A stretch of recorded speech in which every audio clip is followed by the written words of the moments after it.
Assalamualaikum warahmatullahi wabarakatuh. Salam sejahtera untuk kita semua. Materi yang akan saya sampaikan adalah tentang parameter, standar, mutu, simplisia, dan ekstrak.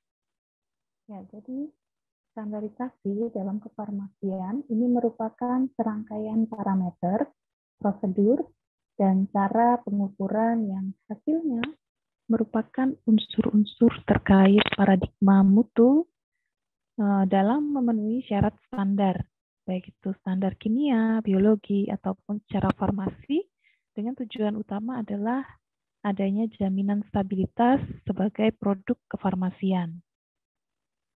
Nah, tujuannya adalah untuk menjamin bahwa produk akhir, bisa obat, bisa ekstrak, atau produk ekstrak, akan mempunyai nilai parameter tertentu yang ajak, konsisten, atau konstan, dan ditetapkan terlebih dahulu. Ya, jadi dalam proses standarisasi akan ada parameter batasan begitu ya, batasan dari parameter tersebut yang harus dipenuhi ya supaya hasil dari produk yang dibuat itu akan menjadi konstan atau konsisten. Nah, standarisasi secara normatif ditujukan untuk memberikan efikasi yang terukur secara farmakologis dan menjamin keamanannya bagi konsumen. Nah, dalam hal standarisasi ekstrak, ini merupakan sebuah rangkaian proses yang melibatkan berbagai metode analisis kimiawi berdasarkan data farmakologis, melibatkan analisis fisik, dan mikrobiologi berdasarkan kriteria umum keamanan atau toksikologi terhadap suatu ekstrak alam. Nah, dalam kajian yang akan kita bahas, simplisia dan ekstrak, jadi simplisia itu merupakan sebuah bahan baku, proses pembuatan ekstrak sebagai bahan obat atau nanti sebagai produk, sedangkan ekstrak sendiri itu sebagai bahan dan produk yang dibuat dari bahan baku tumbuhan. Nah, simplisia sendiri ini merupakan bahan alamiah yang digunakan sebagai obat, di mana belum mengalami pengolahan apapun kecuali dinyatakan lain adalah dengan dikeringkan. Ya, kalau FHI mengatakan bahwa pengeringan boleh dengan sinar matahari, boleh dengan oven, gitu ya. Kalau di oven menggunakan suhu yang tidak lebih dari 60 derajat Celcius. Nah, sebenarnya secara prinsip simplisia itu ya bisa dibagi menjadi nabati, hewani, atau dari mineral ya, pelikan atau mineral. Nah, tapi memang sebagian besar simplisia yang ada dalam obat, bisa dikatakan obat tradisional seperti itu, lebih banyak yang berasal dari nabati. Nah, simplisia secara umum adalah nabati ya yang telah melalui proses pasca panen dan proses preparasi secara sederhana ya menjadi bentuk produk kefarmasian yang siap dipakai atau siap diproses untuk lanjutan. Ya, jadi kalau siap dipakai, misalkan dalam bentuk serbuk yang nanti akan digunakan dengan cara diseduh. Siap dipakai misalnya juga dalam bentuk cacahannya, ya, dicacah. Sehingga nanti perlu digodok atau sering disebut dengan jamu godokan atau kalau dalam akademisi itu disebut dengan infus. Nah, itu adalah produk-produk yang siap pakai. Nah, tetapi simplisia juga bisa menjadi bahan ya yang perlu diproses lebih lanjut yang dijadikan produk sediaan farmasi lain ya, bisa mengalami ekstraksi atau separasi dan pemurnian ya, tetapi di sini pemurniannya belum sampai ke isolat murni, misalkan kalau sampai fraksi begitu ya, atau sering disebut dengan ekstrak terpurifikasi, Nah, kemudian atau dibuat dalam bentuk fraksinya, atau bahkan sampai ke isolatnya, tapi ini nanti kalau sudah sampai isolat, itu berarti masuknya sudah ke kategori obat, bukan lagi sebagai produk obat bahan alam. Ya, jadi Simplicia bisa berasal dari produk hasil pertanian atau bisa juga dari pengumpulan tumbuhan liar.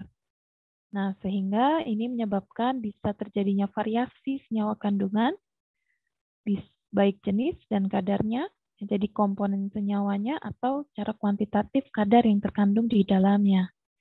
Nah, variasi ini disebabkan apa? Ya, dari bibitnya yang mengalami variasi, dari tempat tumbuhnya atau iklim juga berpengaruh, atau rekayasa agronomi yang diterapkan, ya, penanaman yang menggunakan fertilizer dan tidak menggunakan fertilizer itu juga bisa menyebabkan kualitas dari Simplicianya juga berbeda, ya. Kemudian perlakuan selama masa tumbuh itu juga bisa menyebabkan hasil yang berbeda. Kemudian panen, waktu dan pasca panennya, proses pasca panennya berbeda, itu juga bisa menyebabkan variasi kualitas. Nah, tetapi variasi ini bisa diperkecil atau diatur atau dikonsistenkan atau diajakkan dengan melakukan penerapan aplikasi iptek pertanian pasca panen yang terstandar. Nah, tetapi memang kalau menggunakan tumbuhan liar, nah ini menjadi kendala utamanya. Nah, 3 Simplicia sebagai bahan baku, maka ada 3 konsep ya yang menyusun menjadi komponen parameter mutu dari Simplicia tersebut, yaitu bahwa Simplicia sebagai bahan kefarmasian yang harus memenuhi 3 parameter umum dari sebuah material atau bahan, yaitu harus kebenaran jenis, ya, jenisnya harus benar. Ya, ini dibuktikan misalnya dengan dilakukannya determinasi, ya, untuk menentukan kebenaran bahannya, atau kalau tidak bisa determinasi ya dengan melakukan identifikasi, ya. Jadi berbedanya itu kalau determinasi itu adalah dicek keseluruhan tanamannya, tetap bagian tanamannya, ya, tetapi apabila seluruh bagian tanaman kita tidak bisa mendapatkan, maka ya hanya bagian tertentu saja yang dilakukan pengecekan, itu sudah termasuk upaya melakukan meyakinkan kebenaran jenis. Oke, kemudian parameter umum yang lain adalah kemurnian. Ya, murni harus bebas dari kontaminasi, baik itu secara kimia atau secara biologi. Ya, kontaminasi kimia misalkan apa? Logam berat katakanlah. Ya, kalau biologi apa ya? Mikroba-mikroba ya, yang ditunjukkan dengan parameter angka kapang kamir misalkan. Nah, kemudian ada aturan penstabilannya, bagaimana untuk menjaga kestabilan dari bahan bakunya ini ya, baik itu wadah yang digunakan saat menyimpan, kondisi penyimpanan, suhunya misalkan, ya, atau kalau perlu didistribusikan ya berarti pengaturan terhadap kondisi transportasi, ya, sebagai media memindahkan Simplicia ini dari satu tempat ke tempat yang lain. Kemudian Simplicia itu sebagai bahan produk yang dikonsumsi manusia sebagai obat, ya, artinya sebagai suatu zat yang memiliki efek terhadap kesehatan tubuh manusia. Ya, harus memenuhi 3 paradigma, yaitu mutu, aman, dan manfaat. Quality, safety, and efficacy-nya ya harus terjamin. Simplicia juga sebagai bahan yang memiliki kandungan kimia yang bertanggung jawab pada respon biologisnya. Ya, yang ditunjukkan dengan harus memiliki sebuah spesifikasi kimia. Ya, bisa dengan informasi komposisi terkait dengan senyawa apa yang ada di situ dan atau berapa kadar senyawa yang ada di situ. Oke, selanjutnya adalah tentang ekstrak. Ya. Jadi ekstrak ini sudah suatu hasil sarian, ya, sehingga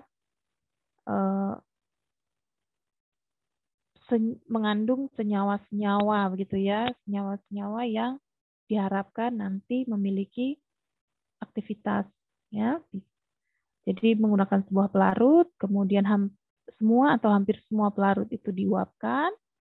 Nah, residu yang tersisa inilah yang kemudian digunakan sedemikian rupa menjadi sebuah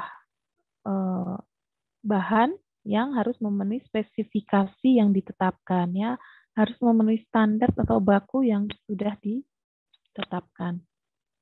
Nah, 3 peran dari ekstrak ini ya bisa berperan sebagai bahan awal, yaitu sebagai komoditi bahan baku, bisa sebagai bahan antara, ya, jadi menjadi bahan yang perlu diproses lebih lanjut, ya, atau sebagai produk jadi, ya, sebagai produk yang memang siap digunakan, misalkan.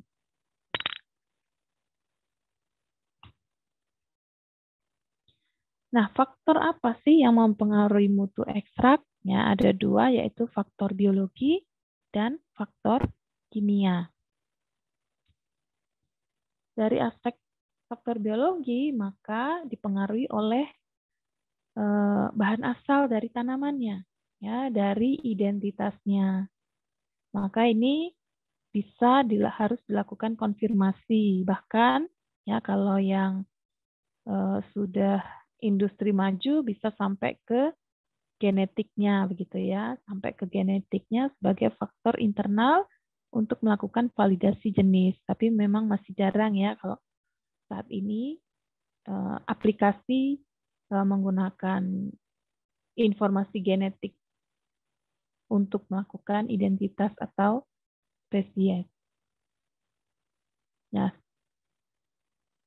siapa tahu ke depan ya pada saat kalian ya sudah masuk di dunia kerja, ya teknologinya berkembang, bisa saja ke depan informasi genetik ini yang menjadi media atau sarana untuk melakukan identitas, menentukan identitas dari suatu tanaman. Kemudian lokasi tempat tumbuh itu juga berpengaruh. Ternyata ya dari bahan asalnya itu lingkungan yang ada pada tanaman saat masa hidupnya ya berinteraksi dengan energi cuaca, cahaya, suhu, seperti itu ya. Atau senyawa-senyawa organik dan anorganik yang ada di lingkungan tempat tumbuhnya.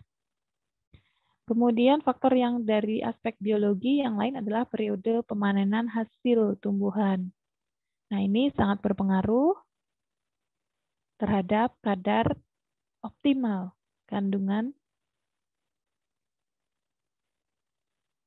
pada ekstrak tersebut.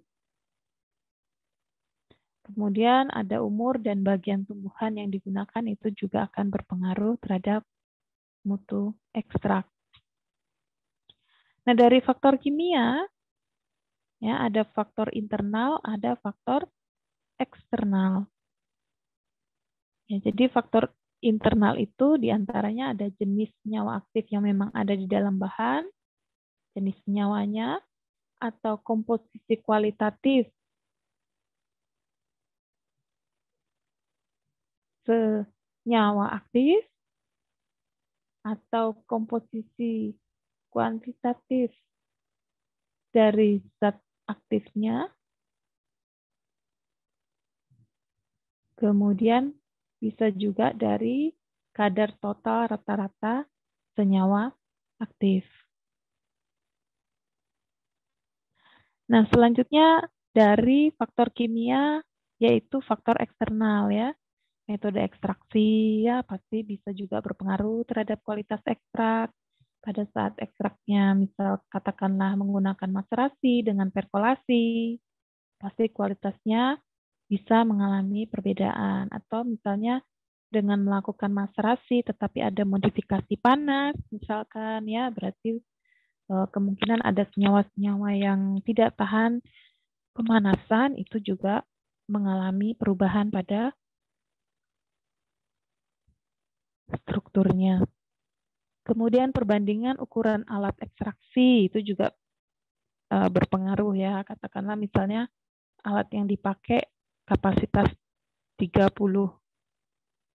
liter gitu ya. Nah, pada saat mengekstraksi misalnya hanya 5 liter dengan dibandingkan benar-benar full mendekati kapasitas fullnya, nah itu juga bisa berpengaruh terhadap hasil ya rendemen yang diperoleh. Kemudian kemampuan penarikan senyawanya itu juga akan berbeda. Kemudian ukuran kekerasan dan kekeringan dari sebuah bahan. Nah, itu juga berpengaruh terhadap kualitasnya ya. Pada saat kita membuat sebuah ekstrak, katakanlah yang memiliki kadar air 10% dengan ekstrak yang memiliki kadar air 5% gitu ya. Pada saat itu mau dibuat ke bentuk sediaan, ya, misalkan sama-sama tablet 100 mg katakanlah. Nah, pada saat ada airnya tadi 10%, yang satu 5%, berarti ekstrak yang dalam arti senyawanya maka akan lebih banyak yang memiliki kadar air yang lebih rendah. Ya, artinya zatnya justru akan lebih banyak. Kemudian pelarut yang digunakan dalam ekstraksi juga berpengaruh pada saat menggunakan air, ya pada suhu didih atau air pada suhu kamar atau bahkan pakai etanol, itu juga akan berbeda. Nah, selanjutnya adalah dari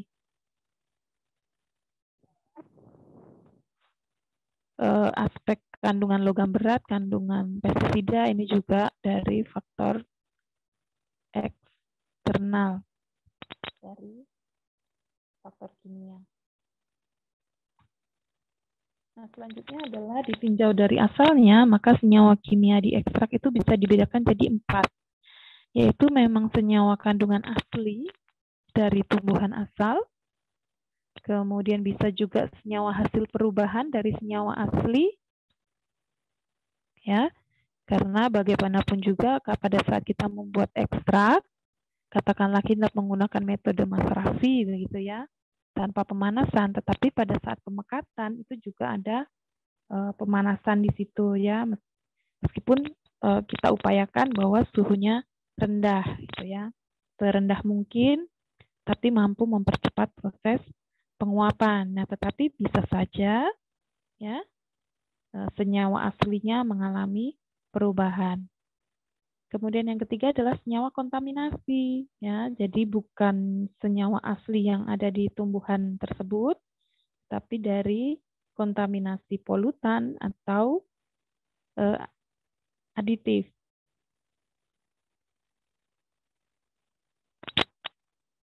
Nah, kemudian senyawa yang hasil interaksi antara zat kontaminan dengan senyawa asli atau bahkan senyawa yang berubah tadi ya membentuk sebuah senyawa yang baru. Nah, itu senyawa kimia yang ada dalam ekstrak ya, kemungkinan ada dalam ekstrak. Nah, untuk yang senyawa nomor 1 dan 2 yaitu kandungan asli dan hasil perubahan dari senyawa asli, ini terkait dengan parameter standar umum spesifik atau sering disingkat dengan parameter spesifik,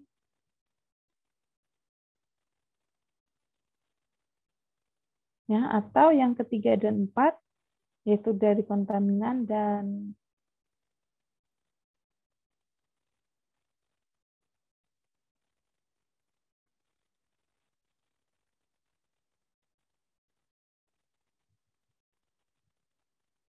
nah, jadi di sini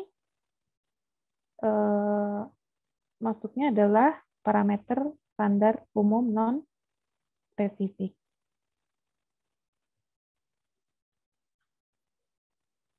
Nah, ini contohnya senyawa hasil perubahan. Jadi ada alkaloid kulit kina misalkan, katakanlah ya. Jadi memang yang sudah cukup banyak penelitiannya tentunya tanaman-tanaman yang sudah lama digunakan dan kadang sudah masuk kategori obat, itu biasanya data-data terkait senyawanya banyak ya, atau sudah sampai disusun sebuah teori begitu. Nah, ini contohnya pada kulit kina. Ini kan kulit kina bisa dikatakan sebenarnya tidak boleh ya untuk obat tradisional begitu, tapi ini hanya sebagai contoh jika ada ekstrak kulit kina begitu ya. Nah, itu terkadang bisa atau mengalami perubahan pada strukturnya ya jika pada pelarut, misalkan pelarut yang digunakan adalah pelarut ether yang kualitas teknis ya. Pelarut itu kan ada macam-macam ya kualitasnya, ada kualitas teknis, ada kualitas grade PA ya, pro analisis seperti itu. Nah, ini misalnya yang teknis. Nah, pelarut ether yang teknis ini bisa memiliki senyawa peroksida. Nah, senyawa peroksida ini bisa mengubah struktur alkaloidnya menjadi turunan N-oksid.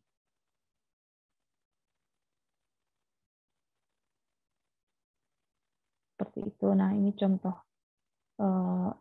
hasilnya ya. Jadi nitrogen yang ada di sini berubah menjadi N-oksid akibat adanya peroksida.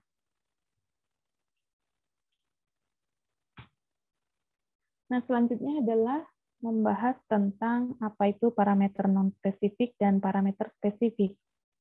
Nah, parameter non-spesifik itu adalah terfokus pada aspek kimia, mikro, atau fisik yang mempengaruhi keamanan konsumen dan stabilitas dari ekstrak ini, misalkan kadar air, cemaran logam berat, aflatoksin, dan lain-lain.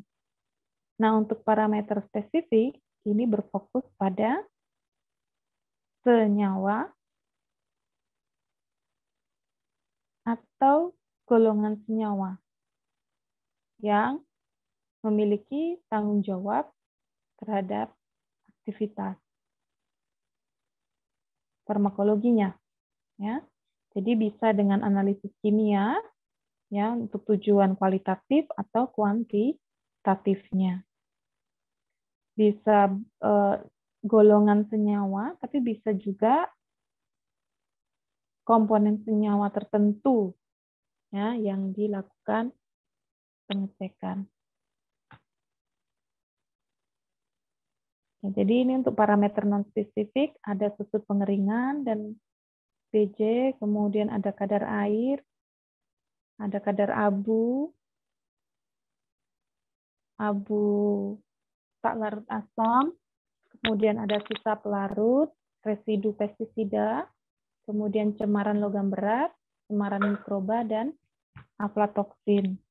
Ini termasuk parameter non-spesifik. Jadi, parameter-parameter ini begitu ya, itu dipengaruhi oleh faktor eksternal ya, faktor eksternal seperti itu bukan karena senyawa yang ada pada tanaman atau ekstrak tersebut. Nah, parameter spesifik ada identitas ya. Identitas kan masing-masing tanaman akan berbeda-beda. Organoleptik juga akan berbeda-beda setiap tanamannya. Kemudian senyawa terlarut dalam pelarut tertentu, misalkan kadar sari larut air atau kadar sari larut etanol. Ini juga akan berbeda-beda pada masing-masing tanamannya terkait dengan komponen senyawa yang ada di situ. Kemudian parameter yang keempat adalah kandungan kimia dari ekstrak yang bisa ditunjukkan dengan pola kromatogram atau kadar total golongan kimia. Kemudian bisa kadar kandungan kimia tertentu. Ya, jadi misalkan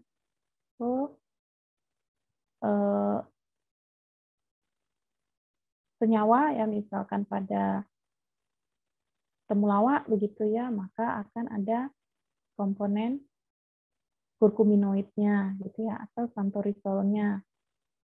Ya. Tapi kalau kadar total golongan kandungan kimia misalnya flavonoid total, fenol total begitu. Nah, ini yang tertuang dalam literatur Materia Medica Indonesia ya dalam menjelaskan monografi dari Simplicia ya. Jadi MMI itu isinya hanya Simplicia saja ya. Ada nama Simplicia baik bahasa Latin dan Indonesianya, kemudian nama daerahnya, ada gambar penampang melintang, gambar serbuk, kemudian ada pemeriannya, kemudian ada identifikasi menggunakan reaksi warna tertentu yang menunjukkan spesifik terhadap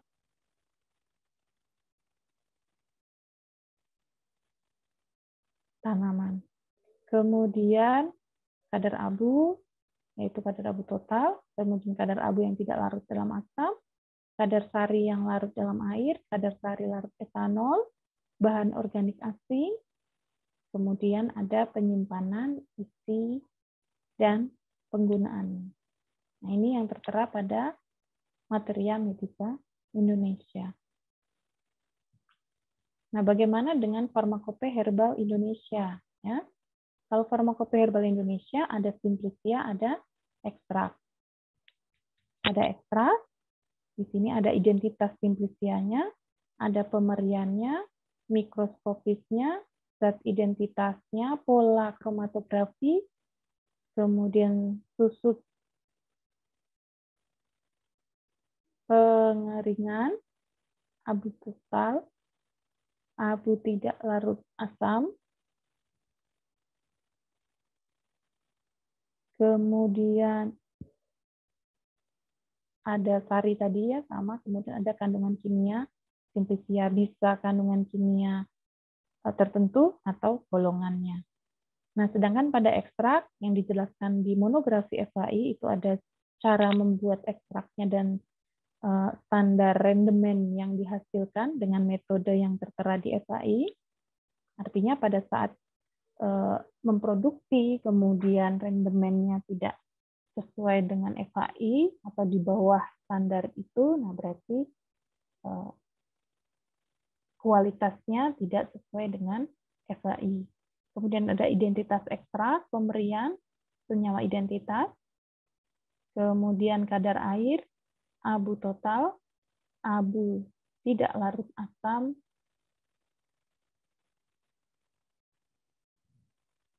dan adanya kandungan kimia ekstrak. Nah, jadi di sini untuk ekstrak sari pada FAI sudah tidak perlu ditetapkan. Nah, selanjutnya adalah kita masuk ke masing-masing parameter. Ya. Nah, parameter yang terutama di sini mengkajinya dicampur ya antara buku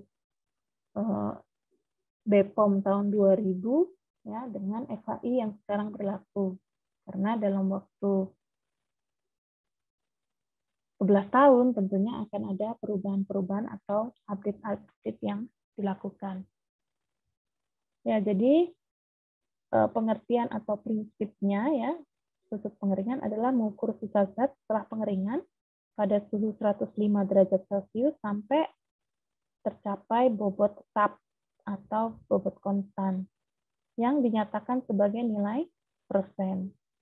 Nah, dulu memang ya di tahun 2000 itu dikatakan bahwa dalam hal khusus jika bahan tidak mengandung minyak asiri dan sisa pelarut organik menguap, maka susut pengeringan ini identik dengan kadar airnya.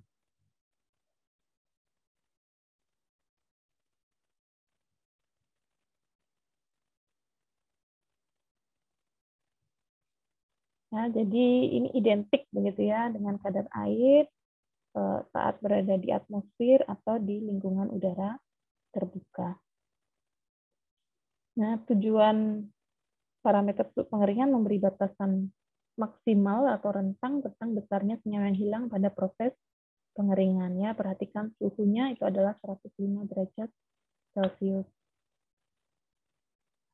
Ya, jadi susut pengeringan itu berdasarkan FAI pengurangan berat bahan setelah dikeringkan dengan cara yang telah ditetapkan. Nah, prosedurnya ya, jadi simplisia dalam kondisi bentuk serbuk dengan derajat halus nomor 8, ya, suhu pengeringannya 105 derajat.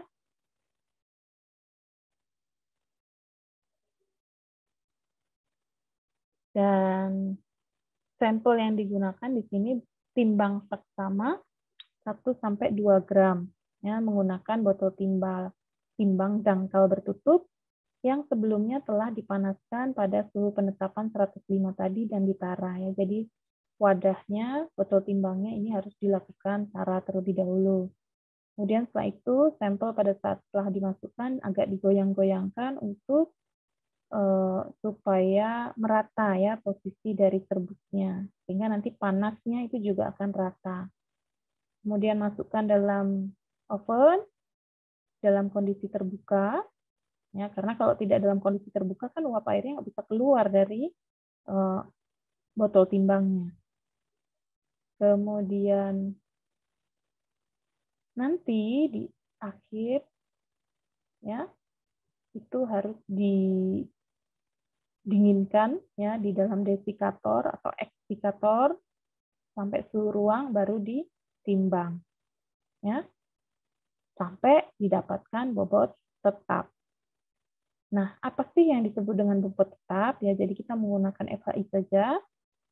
Jadi bobot tetap itu jika perbedaan 2 kali penimbangan berturut-turut setelah dikeringkan atau dipijarkan selama 1 jam tidak lebih dari 0,25%. Ya, atau perbedaan penimbangan seperti tersebut di atas yaitu 1 jam tadi ya tidak melebihi 0,5 mg pada penimbangan dengan timbangan analitik. Jadi dua parameter ini boleh digunakan pada saat kita memutuskan oh ini sudah bobot tetap seperti itu ya. Boleh menggunakan 0,25%, boleh menggunakan 0,5 mg. Nah, rumus yang digunakan itu adalah tentunya bobot sampel sebelum dikeringkan dikurangi bobot sampel setelah dikeringkan ya karena yang dihitung adalah yang menguap. Ya, dibagi bobot sampel sebelum dikeringkan atau bobot sampel awal dikali 100%. Nah, jadi kalau FHI ya menggunakan alatnya memang menggunakan oven ya. Jadi oven itu adalah alat yang semua atau sebagian besar usaha OT atau IOT seperti itu memiliki ya. Tapi memang di beberapa tempat begitu ya yang dia memiliki laboratorium yang lebih maju atau memiliki fasilitas yang lebih canggih, kadang membeli alat ya yang disebut dengan moisture analyzer. Ya. Nah, itu di beberapa industri ada juga yang menggunakan itu ya. Jadi alatnya harus disetting sesuai dengan suhu penetapan yang ada di FHI tentunya disesuaikan dengan itu ya dan juga ditetapkan sampai bobot tetap. Ya, tetapi kalau untuk industri yang tidak mempunyai alat moisture analyzer atau moisture balance ini bagaimana? Nah, bisa menggunakan teknik yang oven ini. Nah, untuk lebih jelas terkait dengan teknis pelaksanaan, ya kita simak mungkin teknis pelaksanaan dari penetapan susut pengeringan.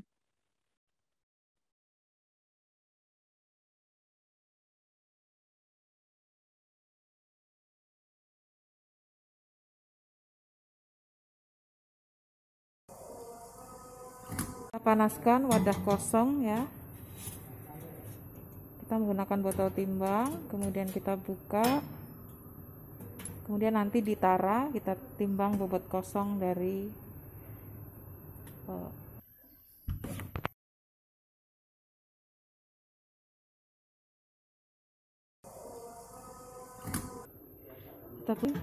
kita masukkan pada desikator. Kita masukkan desikator, wadah yang dari oven tadi. Kita tutup, kita tunggu sampai suhu kamar. Setelah mencapai suhu kamar, kita timbang.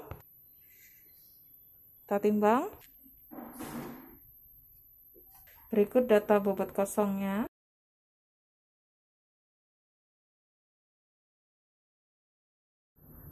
Kita timbang sampel sebanyak 2 gram.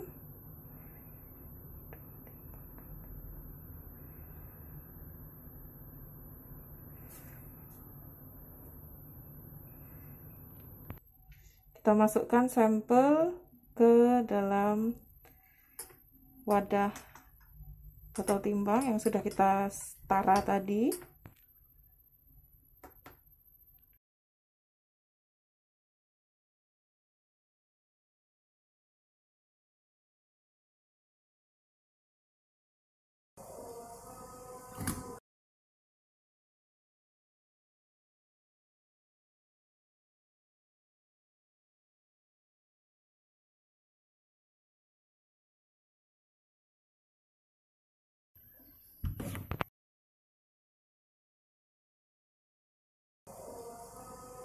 Sudah kita panaskan dengan oven 105 derajat. Kemudian kita masukkan desikator.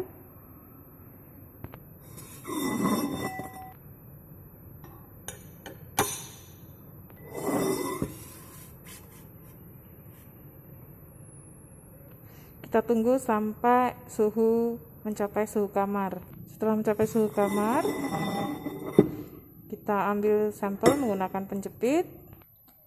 Kita ambil dari desikator.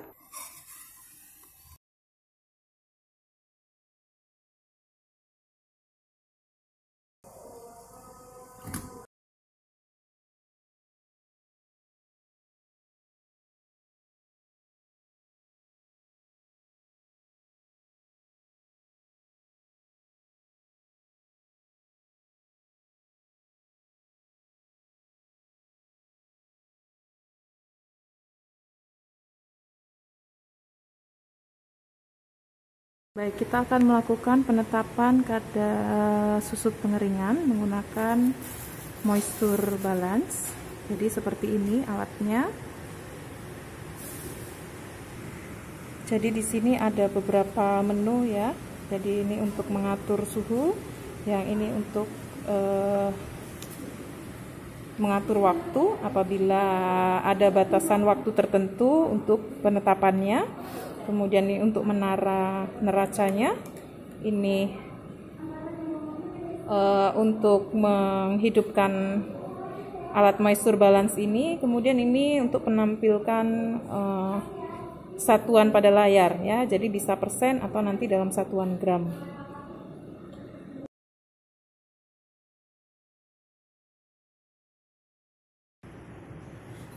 Wadah yang telah bersih kita masukkan lagi ke bawah ya, jadi ini posisinya begini ya, posisinya begini ya. Nah, pasang, kemudian dipasang lagi.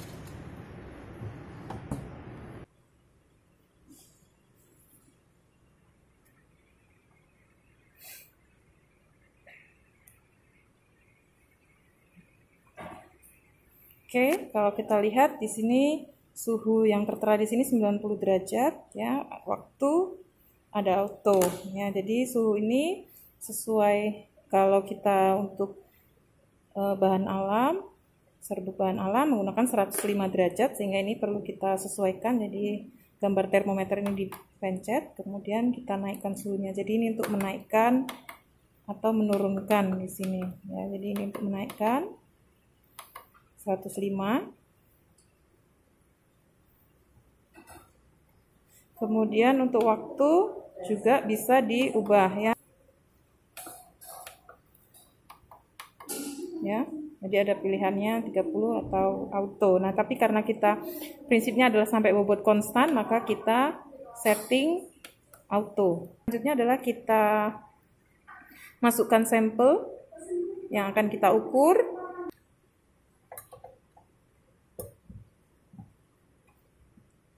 Ya, kita masukkan sampelnya. Ya, kalau di farmakope herbal gunakan sampel 1 sampai 2 gram, kemudian ini kita ratakan ya, ratakan begitu supaya mendapatkan panas yang sama. Oke, setelah rata kita tutup, kemudian kita aktifkan alat. Ya, jadi di sini satuannya yang terlihat adalah 100% ya.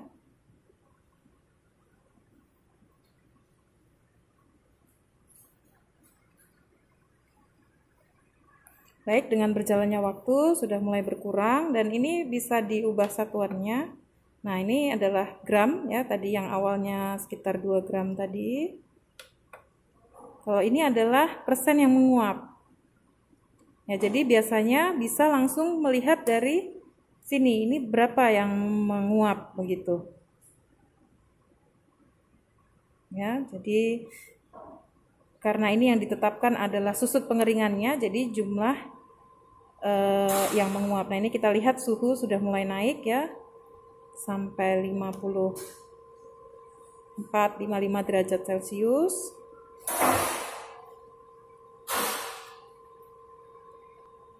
Nah, ini jumlah yang menguap juga semakin bertambah, jadi 4%. Nah, nanti akan berakhir jika ada bunyi ya, bunyi alarm dari alat ini, berarti itu sudah tercapai bobot konstan.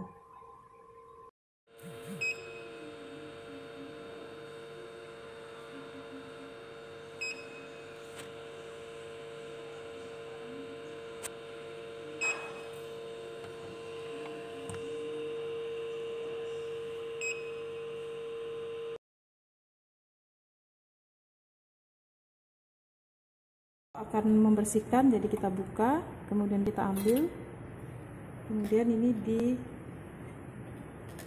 ambil wadahnya lewat bawah seperti ini, kemudian kita bersihkan, kita buang.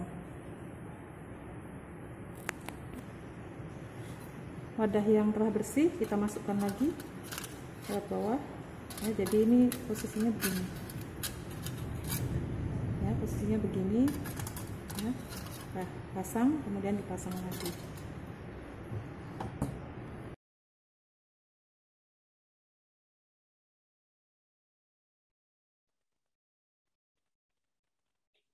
Nah, jadi pada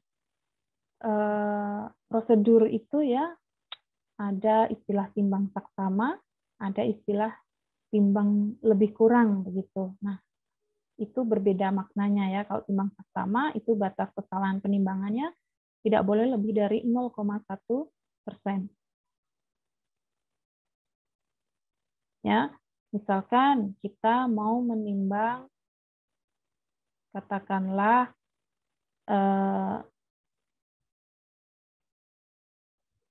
di prosedurnya mengatakan ditimbang 50 mg seperti itu. Nah, maka batas kesalahannya jadi kita tidak boleh menimbang melebihi 0,05 mg atau kurang 0,05 mg. Ya, jadi harus di bawah range itu gitu ya. Nah, kemudian untuk penimbangan saksama bisa juga ditulis dengan cara menambahkan angka 0 di belakangnya. Jadi timbang 10,0 mg berarti itu artinya timbang saksama. Nah, sedangkan kalau timbang lebih kurang, maka jumlah yang ditimbang tidak boleh kurang dari 90% dan tidak boleh lebih dari 110%. Ya, jadi di sini batasnya adalah 10%. Kalau tadi saksama itu 0,1%.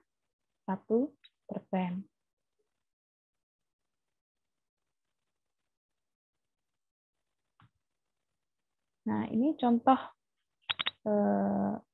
penetapan ya sudut pengeringan. Katakanlah misalkan ini ada sebuah sampel, nah, dia menggunakan kertas timbang sekian beratnya, kemudian ditambah sampelnya sekian ya, kemudian bobot botol timbang kosongnya 118, sekian, botol timbang isi sampel, jadi sampelnya tadi kemudian dituang begitu, itu sekitar 120-an, 8695.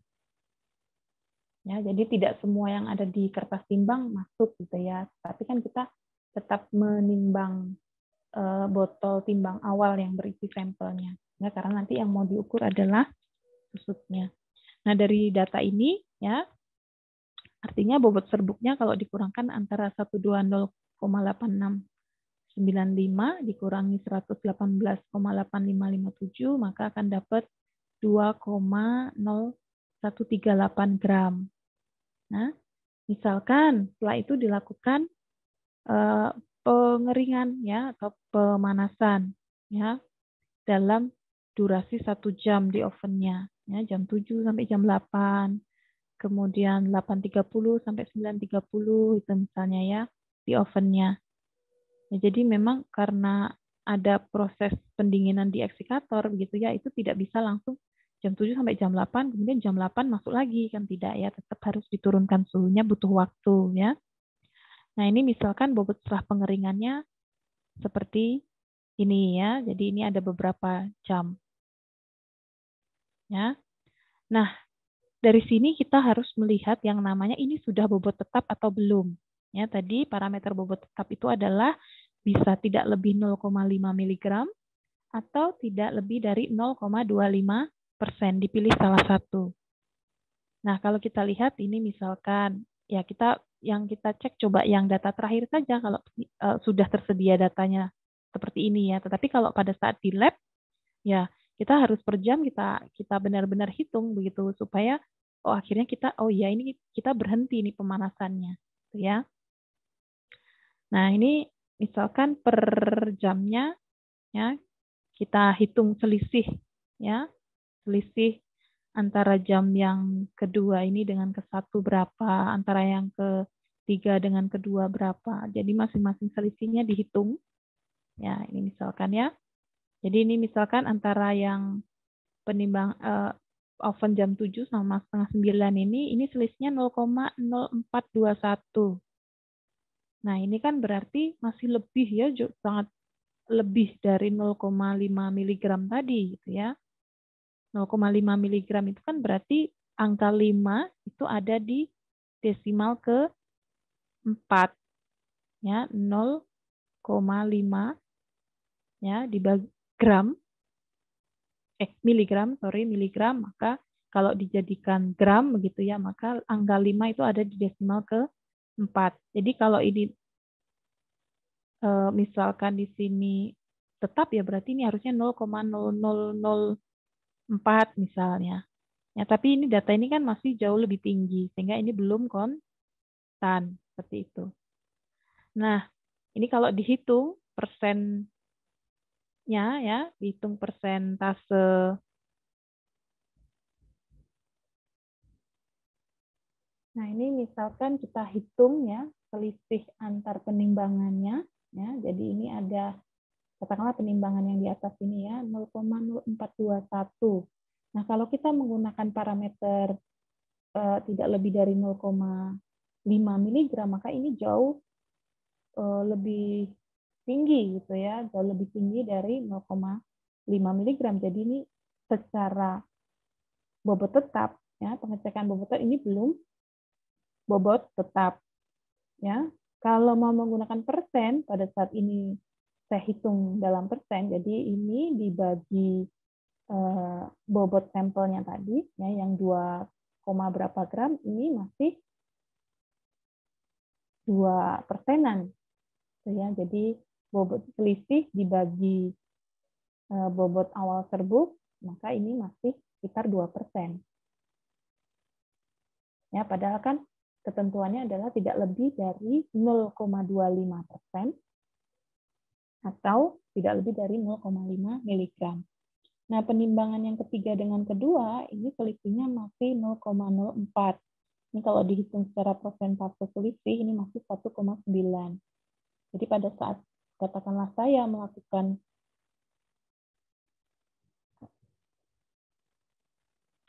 penimbangan bobot tetap, begitu ya, mengecek di jam 10.50 ini, oh ini belum, maka akan saya panaskan lagi di oven, begitu ya. Nah, kemudian setelah dipanaskan lagi, penimbangan yang keempat ini selisihnya 0,0117. Nah, ini kalau dipersenkan 0,58. Nah, ini juga belum bobot tetap, ya. Kemudian diteruskan lagi sejam berikutnya, dipanasin lagi, dicek 0,0234 selisihnya. Ya. Terus persennya itu masih sekitar 1%. Wah, ini masih belum tercapai bobot tetap. Kemudian dicek lagi, ya. Dipanaskan lagi di desikator, kemudian ditimbang, kemudian dicek lagi. Oh, bobotnya selisihnya 0,0121 gitu ya. Jadi selisih ini ya antara 120,7002 dikurangi 120,6881, maka akan didapatkan 0,0121 ini. Kemudian, wah ini kalau menggunakan parameter 0,5 mg, ini pun belum tercapai bobot tetapnya ya. Nah, kemudian saya coba hitung ya, berapa sih selisihnya. Nah, ternyata selisihnya sudah berkurang jauh lagi, yaitu 0,6%. Nah, ini juga masih belum memenuhi syarat, karena syarat kita sekali lagi adalah 0,25%, sehingga harus dikeringkan lagi di oven selama 1 jam. Oke, misalkan dapat data ini, nah ini kalau secara selisih, ini adalah 0,0049 gram. Ya, kalau menggunakan parameter 0,5 mg, ini juga belum tetap ya.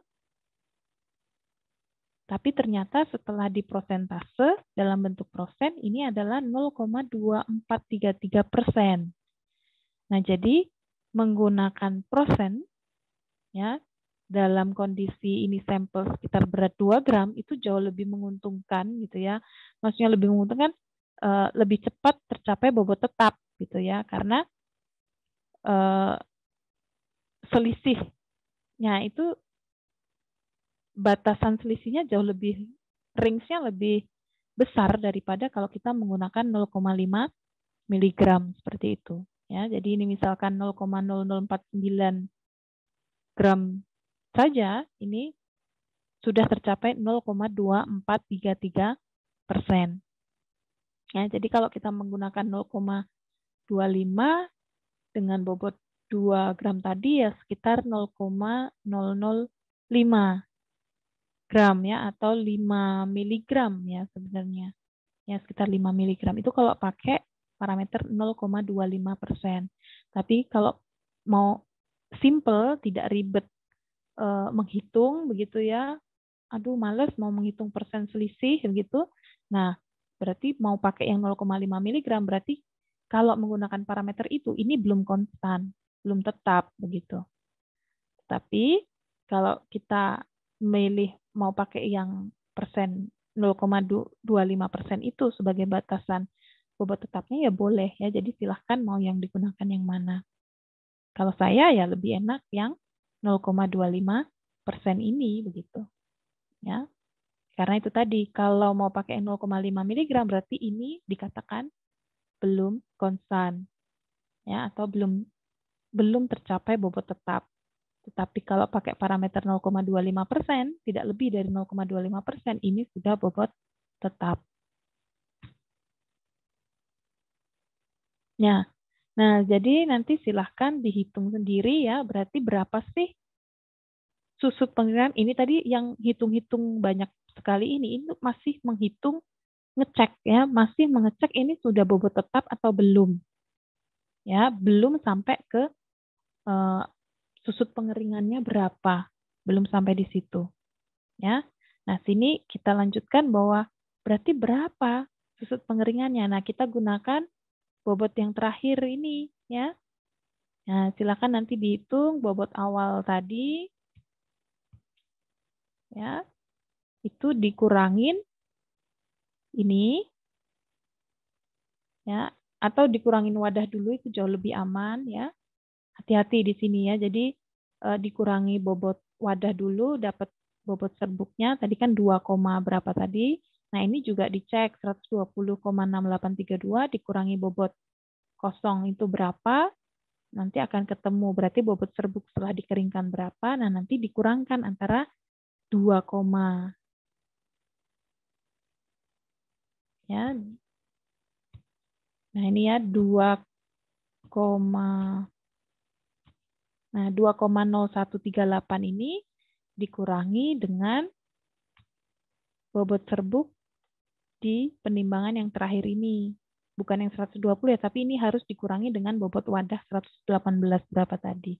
Nah, dibagi 2,0138-nya tadi, gitu ya. Jadi pembaginya 2,0138 ya, jangan sampai keliru yang dibagi dengan botol timbang yang berisi sampel. Nanti malah dibaginya 120,8695 ya, sering terjadi ketidaktelitian seperti itu. Nah, parameter selanjutnya adalah parameter bobot tetap. Ya, di sini adalah mengetahui massa per satuan volume pada suhu kamar tertentu yang ditentukan dengan alat khusus, pikno atau alat lainnya. Ya, pada suhu 25 derajat. Tetapi sebenarnya lebih tepatnya bobot jenis itu ya bisa dikatakan perbandingan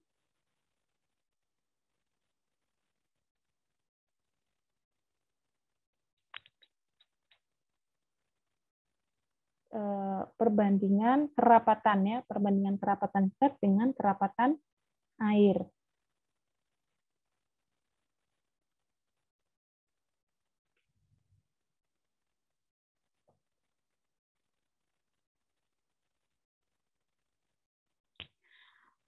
Baik, selanjutnya adalah parameter bobot jenis ya. Jadi bobot jenis itu adalah massa persatuan volume pada suhu kamar atau suhu tertentu yang ditentukan dengan alat khusus piknometer atau alat lain yang dibandingkan dengan kerapatan air ya. Jadi bobot jenis itu adalah rho zat dibagi rho air. Ya, jadi bobot jenis itu tidak ada satuannya ya, karena kan rho itu kan gram per mililiter, jadi dibagi gram per mililiter kan hilang ya, jadi tidak ada satuan pada bobot jenis ini. Ya, jadi dibandingkannya dengan kerapatan air seringnya sih pada suhu yang sama juga ya. Jadi rumus tadi kalau kita menggunakan pikno yang sama berarti kan volumenya sama. Ya, jadi massa per volume dibagi massa per volume, tapi nilai volume sama, maka akan tersisa massa per massa. Nah, sehingga ya rumus dari bobot jenis ini ya tersisa adalah massa zat dibagi massa air.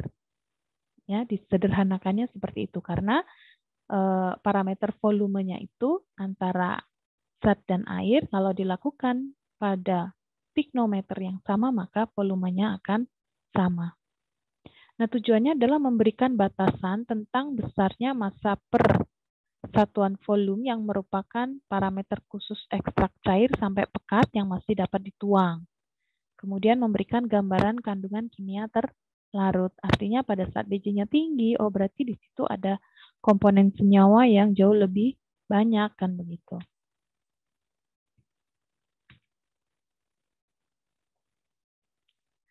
Nah, pengukuran bobot jenis ya menggunakan pikno bersih dan kering yang ditimbang terlebih dahulu. Ya, harus kering, bebas dari air tentunya. Kemudian dilakukan kalibrasi dengan menetapkan bobot pikno dan bobot air terlebih dahulu. Kemudian ekstrak cair diatur. Oke, baik, selanjutnya adalah pengukuran bobot jenis, ya, di mana menggunakan piknometer yang bersih dan kering yang ditimbang terlebih dahulu atau ditara. Kemudian setelah itu air dilakukan penetapan terlebih dahulu, ya, jadi diisi air, kemudian ditimbang bobotnya berapa, kemudian setelah itu dikeringkan lagi piknonya, kemudian nanti ekstrak cair dengan bisa ekstrak cair yang diperoleh pada saat ekstraksi misalkan gitu ya, itu ditetapkan, jadi diatur suhunya di bawah 20 derajat terlebih dahulu, kemudian nanti dibiarkan naik, baru nanti tutupnya itu ditutup, kemudian setelah itu ditimbang, ya, pada saat suhu sudah mencapai 25 derajat Celcius. Nah, sehingga nanti bobot jenisnya sekali lagi adalah massa dari zat yang diperoleh dibagi massa dari air. Nah, massa air itu diperoleh dari apa? Dari pengurangan ini, ya, pikno yang berisi ekstrak dikurangi pikno kosong. Ya, untuk airnya juga sama. Bobot air dikurangi bobot air yang ada pada pikno dikurangi W0, yaitu pikno kosongnya. Nah, sebagai catatan, parameter ini ternyata, ya, bobot jenis ini tidak ada di FHI, ya, Farmakopeia Herbal Indonesia. Ya, parameter ini muncul di buku Parameter Standar Umum Ekstrak Tumbuhan Obat tahun 2000 tadi. Ya, tapi di FHI tidak ada.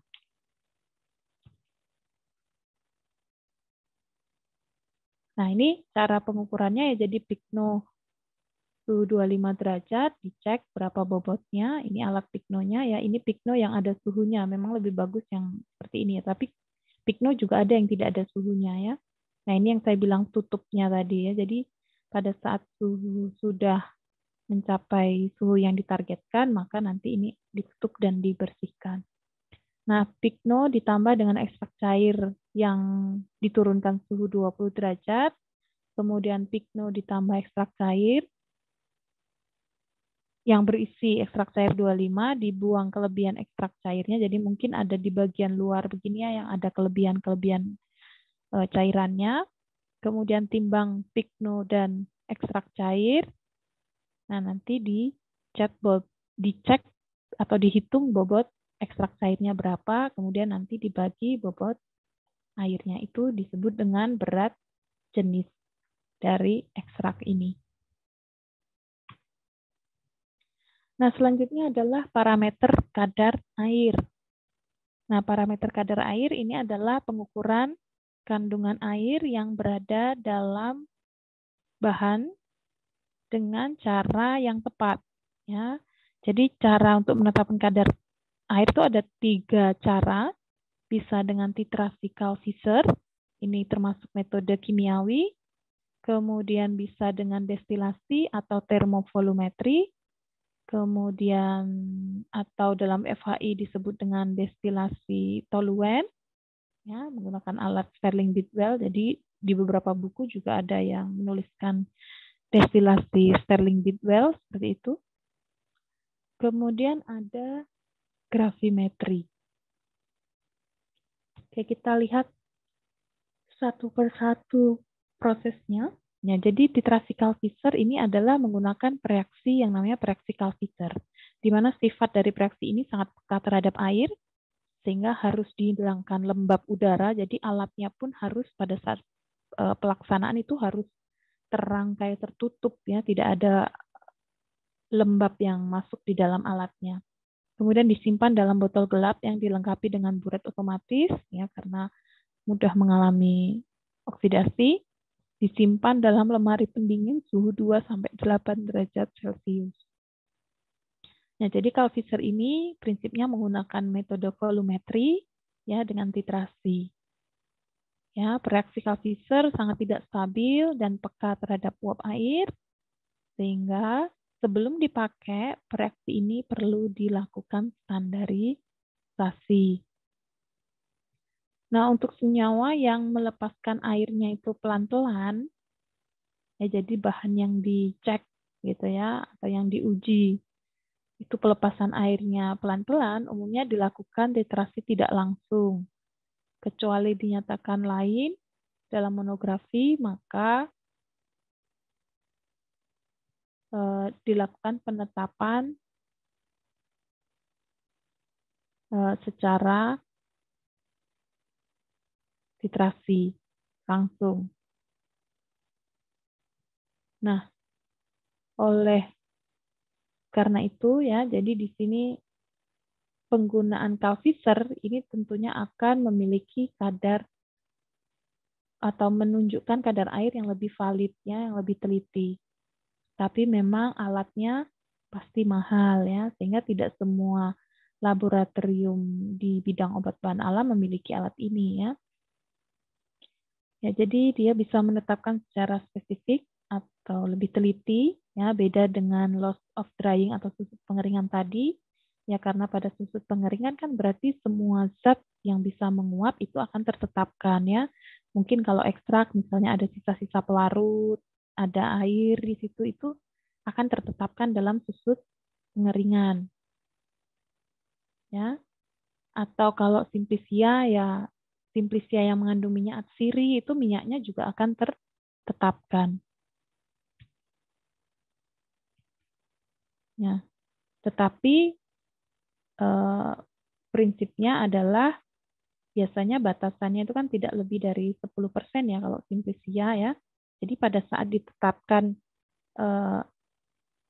zat menguapnya itu, misalnya sampelnya mengandung minyak atsiri tapi susut pengeringannya di bawah 10%, berarti kan kandungan air yang ada di situ di bawah 10%. Nah, itu kualitas dari simplisianya tidak melebihi standar kan begitu ya, masih bisa disimpan dalam kondisi awet tidak tercemari oleh mikroba. Kemudian titrasi Calvisser ya, bereaksi sangat sensitif terhadap air. Metode ini jika diaplikasikan untuk analisis kadar air yaitu biasanya untuk bahan yang kandungan airnya sangat-sangat rendah. Ya, gula, madu, atau bahan kering. Nah, dapat digunakan untuk mengukur kadar air konsentrasi sampai 1 ppm, itu terdetek dengan alat ini. Nah, tapi memang di FAI mengatakan di BPOM 2000 ya, parameter standar umum ekstrak itu dinyatakan bahwa ekstrak yang sulit diaduk biasanya tidak dapat ditetapkan dengan cara ini ya. Karena bahannya itu nanti susah terdispersi pada saat proses titrasi ini. Nah, titran reaksi Calvisser isinya apa? Isinya adalah iodin, kemudian SO2 atau sulfur dioksida, dan piridin ya, yang dilarutkan dalam metanol. Nah, selama proses titrasi terjadi reaksi redoks. Reaksi reduksi pada iodinnya. Jadi bisa mengalami reduksi iodin. Kemudian reduksi iodin akan berlangsung sampai airnya habis, yang ditunjukkan muncul warna coklat akibat kelebihan iodinnya.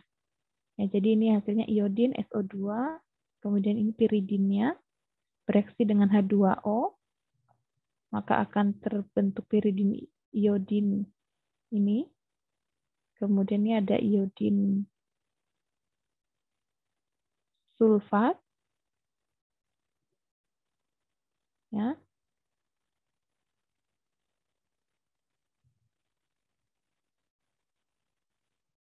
Kemudian dari piridin ini, SO3 ini akan bereaksi dengan metanol yang ada. Nah, metanolnya berubah menjadi piridin SO4 min ACH3 ini.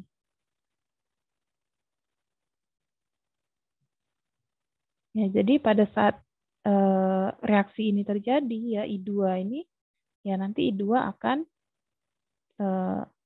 hilang begitu ya, karena bereaksi seperti ini. Jadi tidak langsung bereaksi sama air tentunya ya, ada reaksi-reaksi ini. Tapi pada saat airnya sudah habis, maka ini tidak akan, air habis ini, ya reaksi ini tidak berjalan, ya sehingga di larutannya itu akan ada, masih terlihat warna dari iodinnya. Oke, kemudian metode destilasi atau metode azeotropi atau metode destilasi toluen dalam FHI menyebutnya seperti itu. Jadi prinsipnya menguapkan air dengan cara destilasi menggunakan cairan pembawa yang tidak campur dengan air. Nah, kemudian airnya nanti ditampung dalam sebuah tabung yang diketahui volumenya, ya. Biasanya menggunakan Stirling heat well.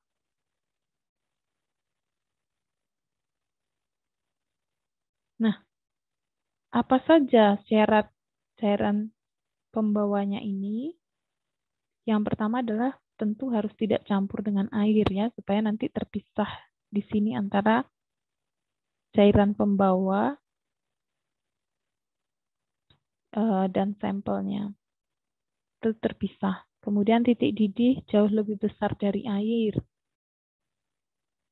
Kemudian ada BJ lebih kecil dari air. Nah, kalau titik didih kenapa harus lebih besar dari air ya?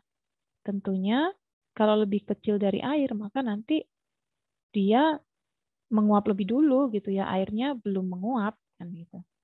Jadi titik didihnya harus lebih besar. Kemudian jadi kan mengantarkan panas supaya airnya bisa menguap. Kalau BJ ya ini terkait dengan desain alat ini ya, skala 0 itu ada di bawah. Nah, sehingga harapannya air itu ada di bawah ini. Nah, kemudian yang di atas adalah cairan pembawanya, yang di bawah adalah airnya. Nah, ini berikut ada video tutorial dan ada penjelasan rinci terkait prosedurnya. Nah, pada Farmakope Herbal Indonesia tertulis bahwa ya, sampel yang digunakan diperkirakan mengandung 1-4 mili air. Nah, jadi sampel yang dipakai kondisinya seperti ini. Jadi asumsinya misalkan kadar air dalam sampel itu katakanlah 10%, ini misal ya asumsi, maka jika nanti diharapkan akan menghasilkan 1 mili, maka sampel yang digunakan itu adalah sekitar 10 gram. Nah, jika sampelnya nanti harapannya 4 mili, maka yang digunakan adalah 40 gram. Nah, sehingga untuk sampel yang asumsi kadar airnya adalah 10%, maka sampel berkisar 10-40 gram. Nah, sampel ini ya tentunya kita sendiri nanti yang menentukan ya, mau berapa diperbolehkan seperti itu. Jadi tidak harus 10 gram, tidak harus 20 gram, ya disesuaikan dengan kondisi. Tapi yang penting adalah mengandung 1-4 mili air. Ya, jadi di Farmakope Herbal Indonesia itu kan sampel yang wajib menggunakan metode Stirling heat well itu adalah ekstrak. Ya, kita tahu bahwa ekstrak itu kan membuatnya juga melalui proses yang cukup panjang ya. Jadi untuk melihat standar atau kualitas dari ekstrak yang kita dapatkan. Nah, jadi bisa dibayangkan misalkan kita mau pakai 40 gram nih ekstrak yang diujikan gitu ya. Tapi kan nanti pada saat pengujian itu replikasi 3 kali ya, pada saat penelitian begitu kan replikasi minimal 3 kali. Nah, jadi kalau kita menggunakan katakanlah 3 kali kali 40 itu 120 gram. Ya, kalau itu ekstrak 120 gram itu memang agak berat ya. Itu misalkan pada saat membuat ekstrak itu ya dengan rendemen 10% aja, ya berarti itu diperoleh dari proses ekstraksi sekitar 1 kiloan ya, 1 kilo serbuk simplisia. Nah, oleh karena itu kalau sampelnya ekstra kadang memang kita harus mengirit ya, menghemat ya ekstrak kita gitu, sehingga jarang kemudian yang dipakai adalah yang mengandung air 4 milian begitu. Selain dari segi waktu juga ya, dari segi waktu itu kan tidak efektif kalau menguji sampai kita harus menunggu semua air terdestilasi. Jadi seringnya ya menggunakan batas minimalnya, yaitu mengandung sekitar 1 mili air. Jadi tadi kalau misalnya asumsi kadar air pada ekstrak kita itu sekitar 10%, jadi kita bisa menggunakan 10 gram sampel. Nah, atau kalau mau lebih menghemat lagi ekstrak yang kita pakai gitu ya. Jadi bisa misalnya kita orientasi terlebih dahulu ya, misalnya dengan ketebalan gitu, cukup pengeringan dulu secara kasar dulu gitu ya.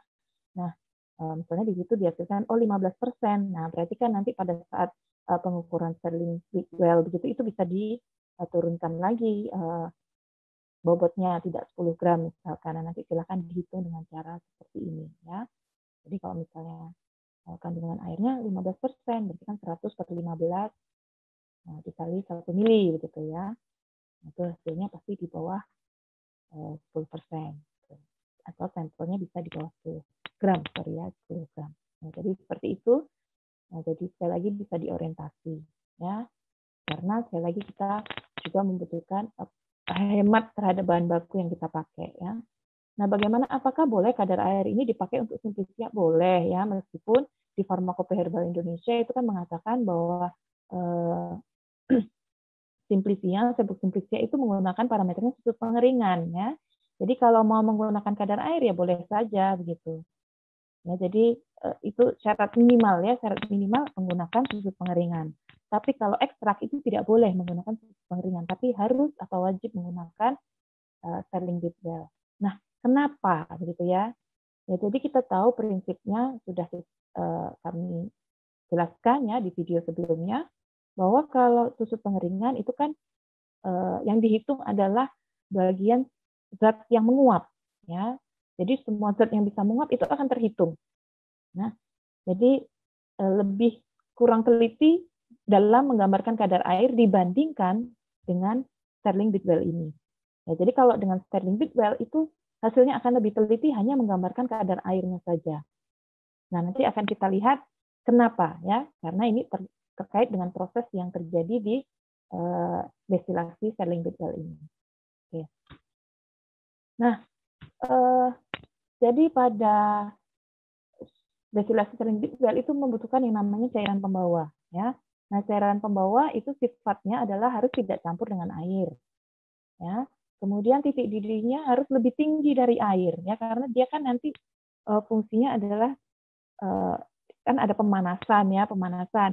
Jadi bisa dibayangkan kalau misalnya titik didihnya lebih rendah dari air, maka nanti yang terjadi adalah cairan pembawa ini dulu yang menguap, airnya belum menguap. Padahal target kita adalah kita mau menguapkan airnya.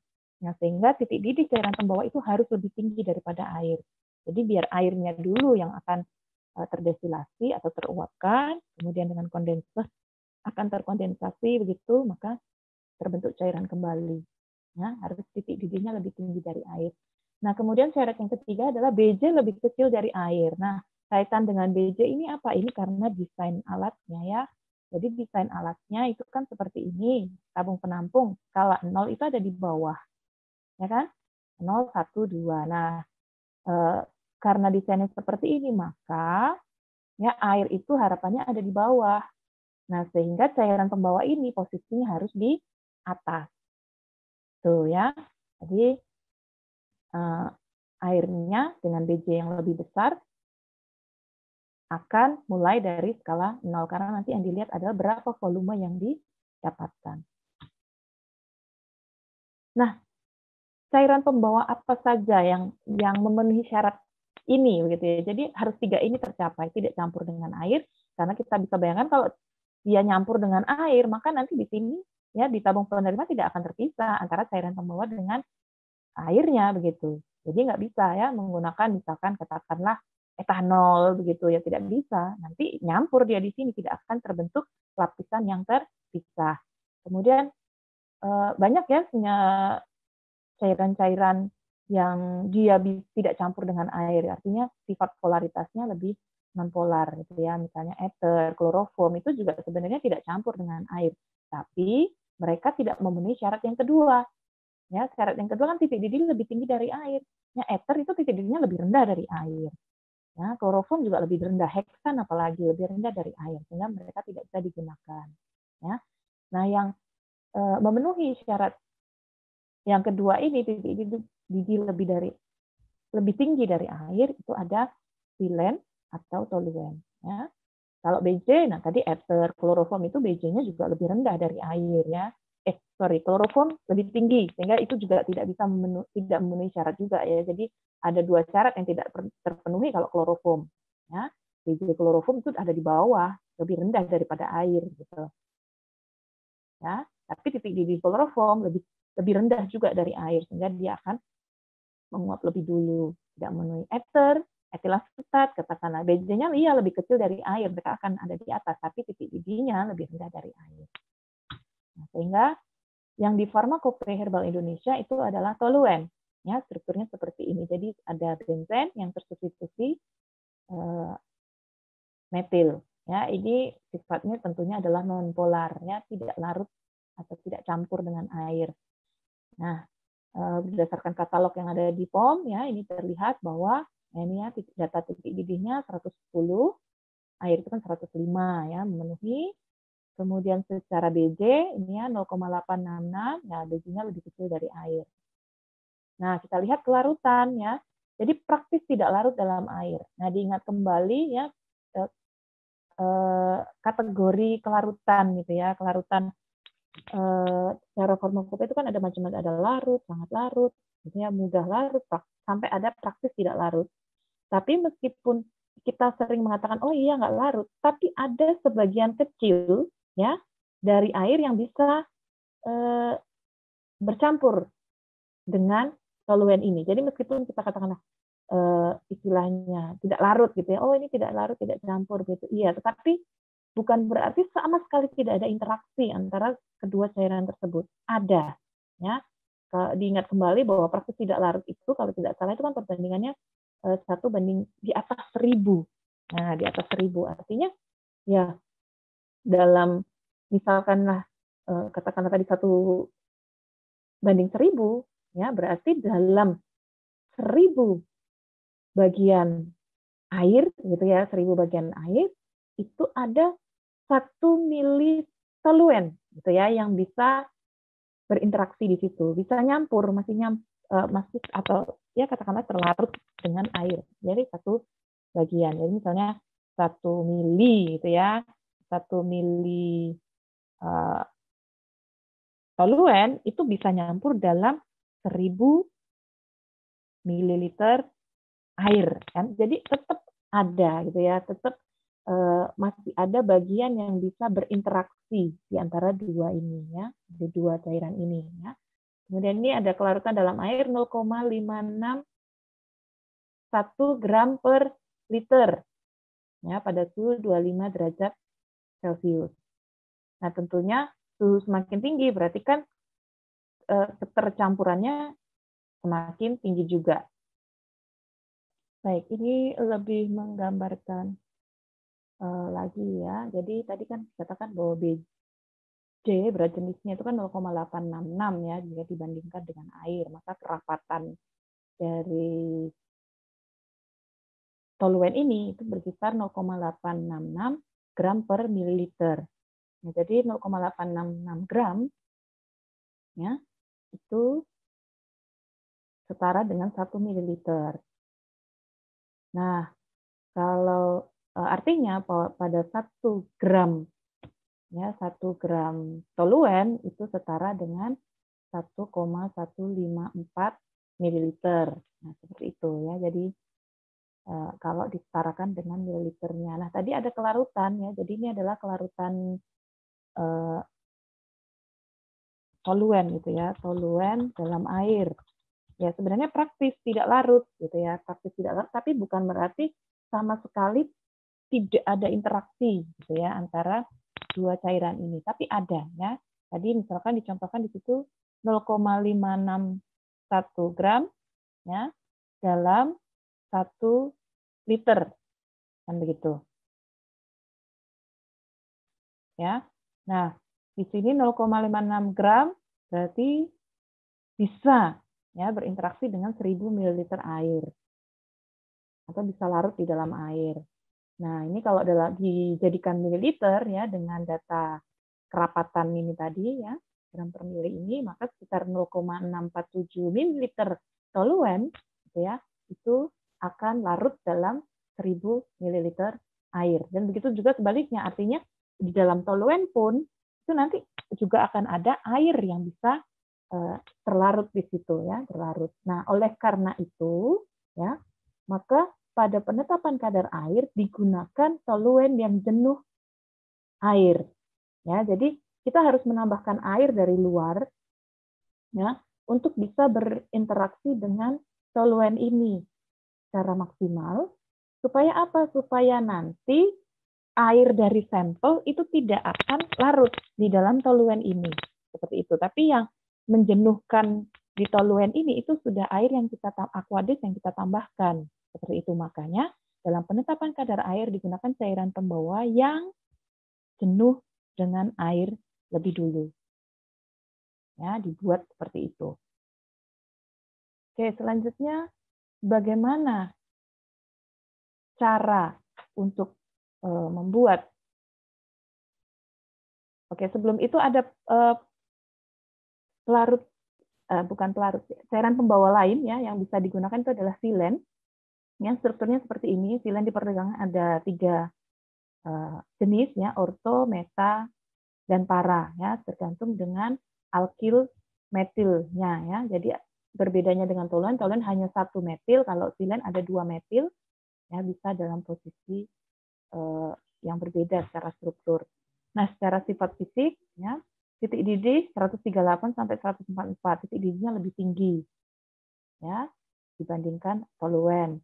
Kemudian kelarutan dalam air itu 0,00003%. Ya. Nah, artinya tetap ada interaksi lah begitu ya, ada interaksi silen ini yang bisa nyampur di air. Ya, jadi biasanya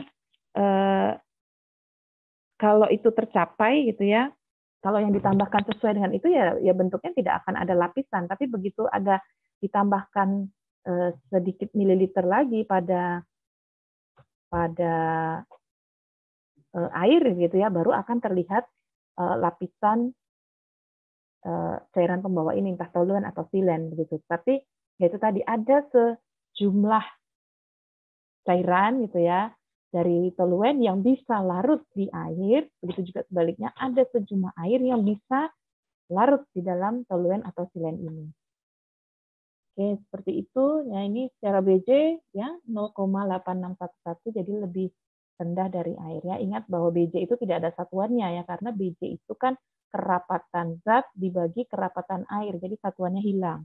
Tapi kalau kita bicara kerapatan, nah tadi yang di penjelasan saya sebelumnya itu ada gram per mili, itu artinya kerapatannya.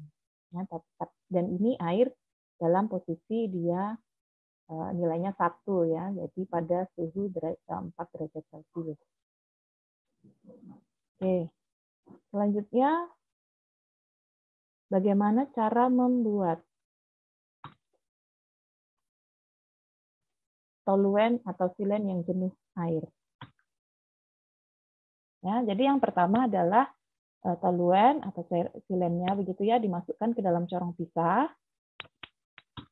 Kemudian aqueous dimasukkan ya, maka nanti aqueous itu akan ada di bawah ya.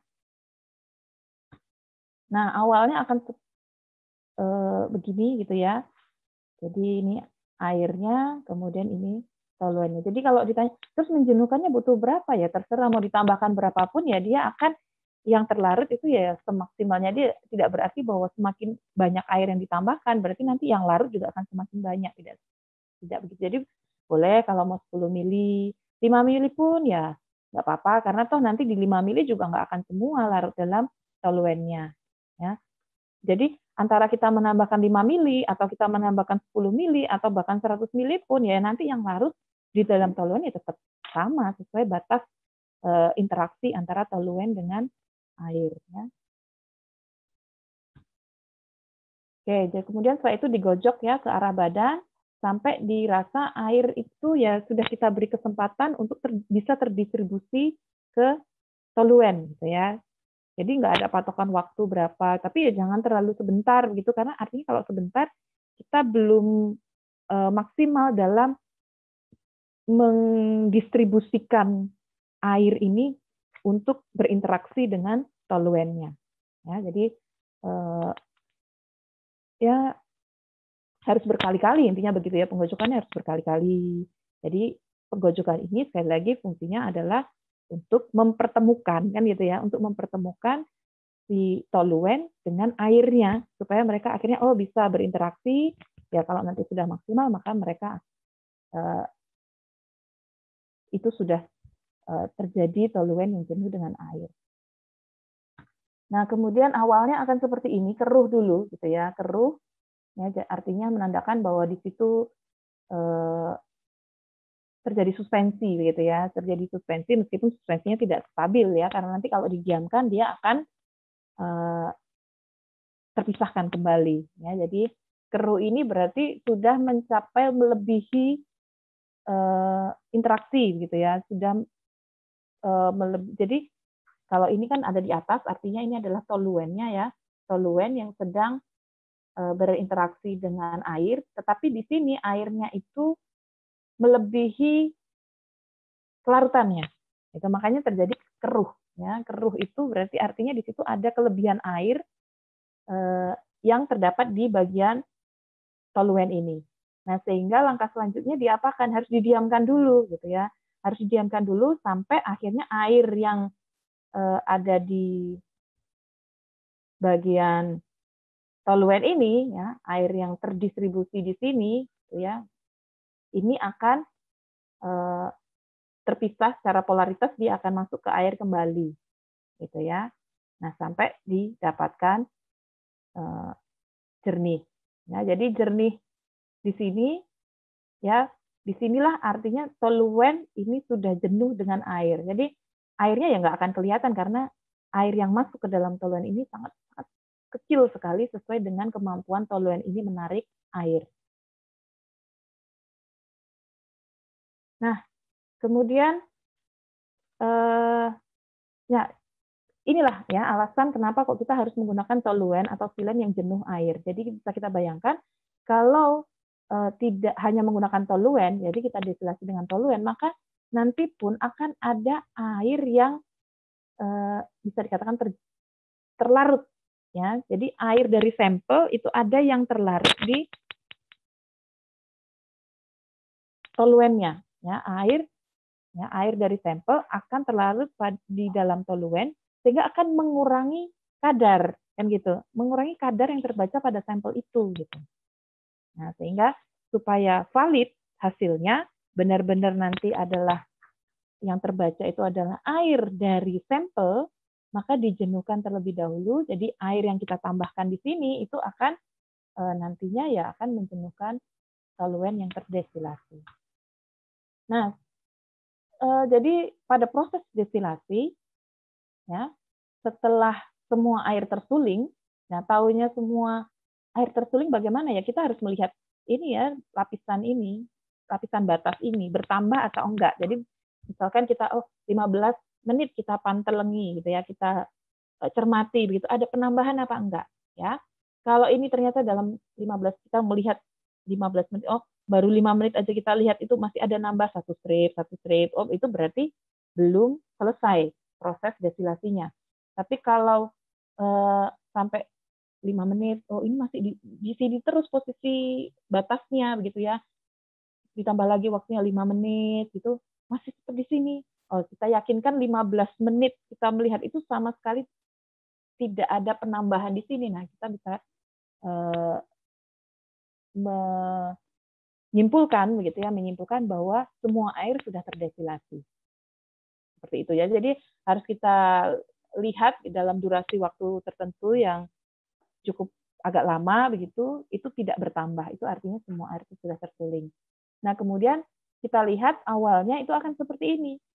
Ya, jadi di bagian atas ini keruh. Nah, tadi apa keruh tadi? Keruh itu ya sekali lagi karena ada air yang tersuspensi di ini kan toluen, ini ya benar, air yang tersuspensi di dalam toluennya. Nah, artinya di sini toluen ini ya masih ada air yang ada di sini. Ya. Sebenarnya airnya itu nggak larut, makanya dia bentuknya keruh gitu ya. Nah, ini harus kita beri waktu supaya dia airnya itu akan akhirnya terpisah dengan atau meninggalkan toluennya ini begitu ya, akan masuk ke dalam airnya. Ini butuh waktu ya. Nah, sehingga caranya setelah semua air tertuling, bagian dalam pendingin dicuci dengan toluen jenuh air ya, di bagian ini ditambahkan begitu dengan toluen jenuh air, kemudian lanjutkan penyulingan selama 5 menit.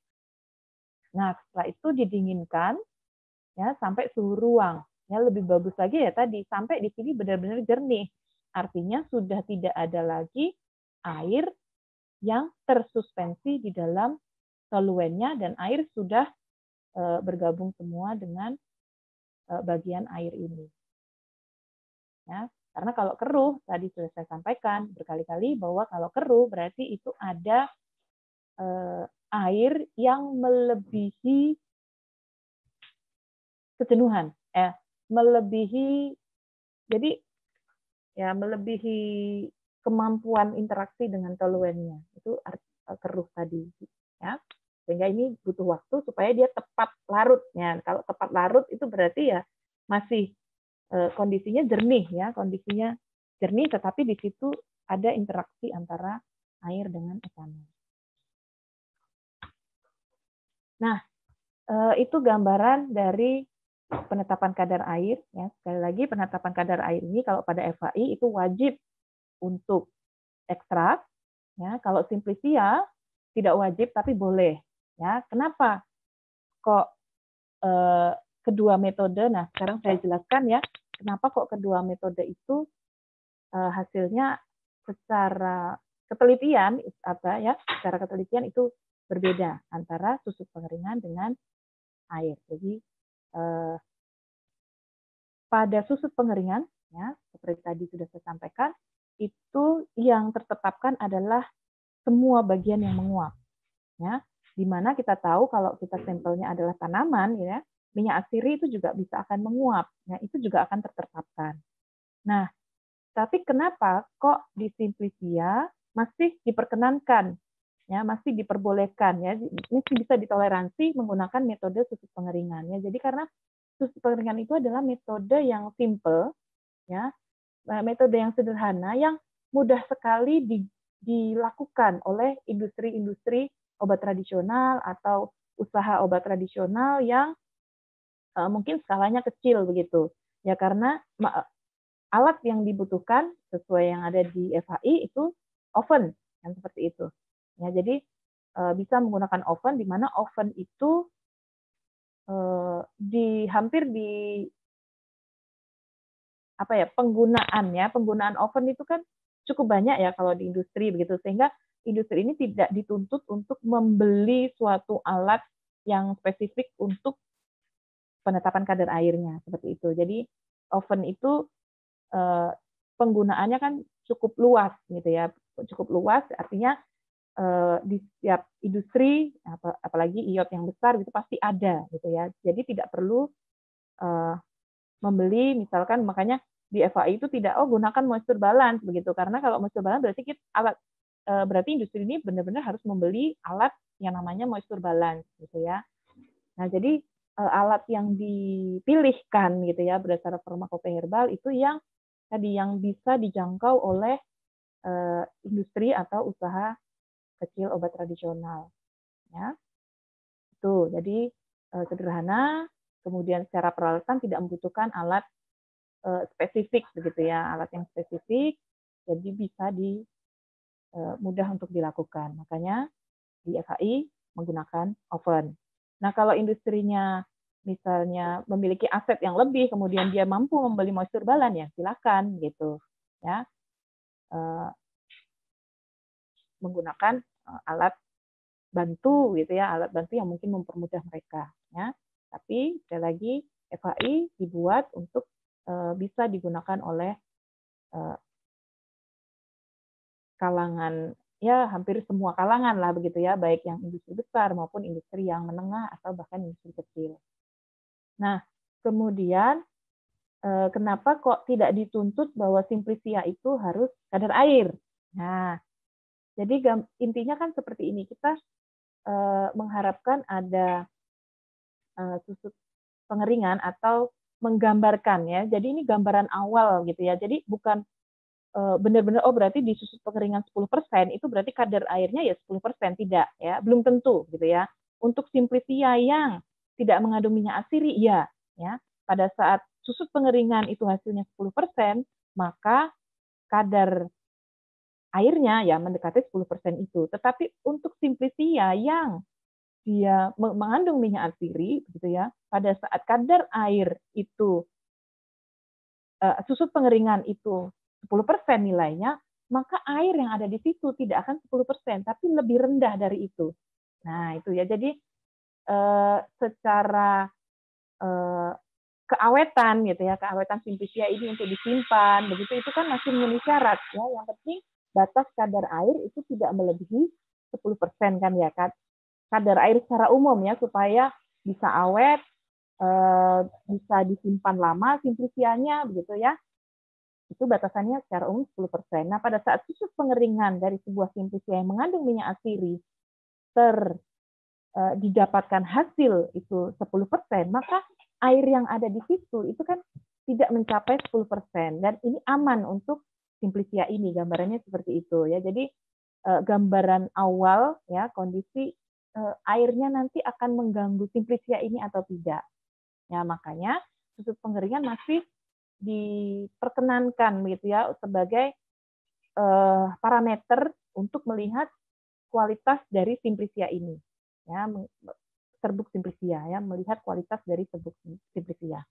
Nah, tapi kalau sudah ekstrak begitu itu tidak diperkenankan lagi ya, harus wajib kadar air ya, yaitu menggunakan Sterling Big Well ini. Nah, ceritanya bagaimana kok ini akan menghasilkan kadar air yang lebih teliti dibandingkan dengan susut pengeringan.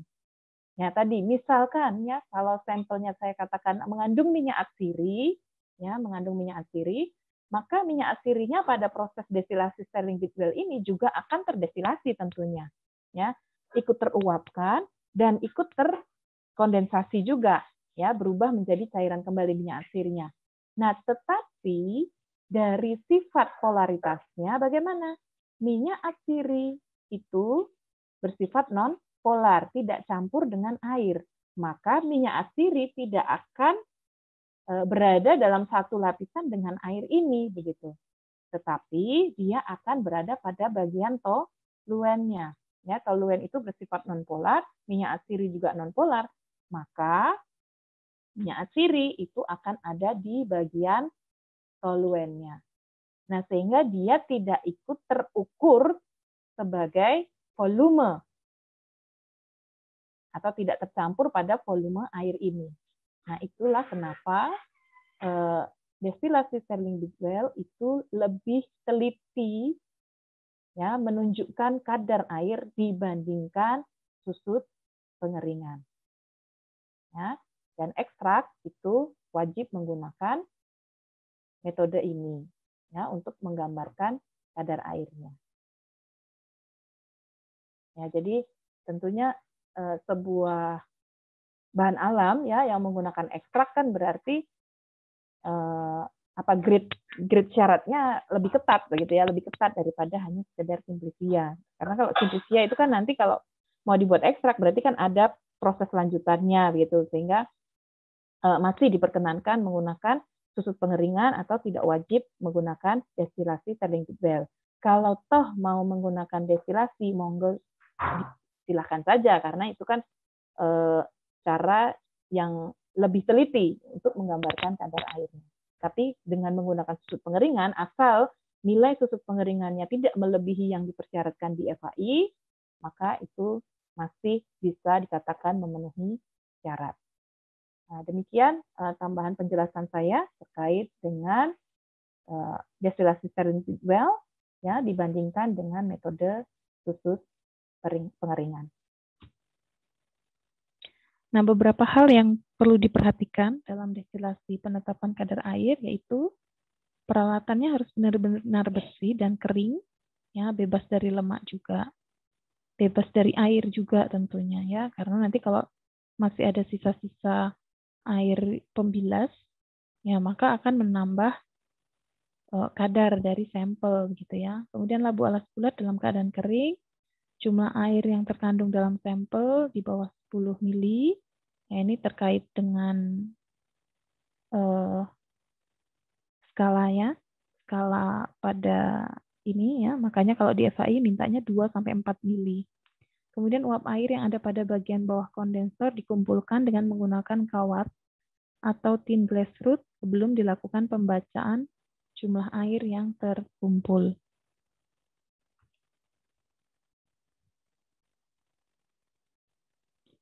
Ya, ini terkait dengan prosedur yang ada di FHI. Ya, jadi menggunakan toluen jenuh air. Kemudian bisa dibaca sendiri nanti teknis cara melakukannya. Jadi di sini kadar air ya yang didapat itu adalah dalam bentuk persen V per B ya, volume per bobot.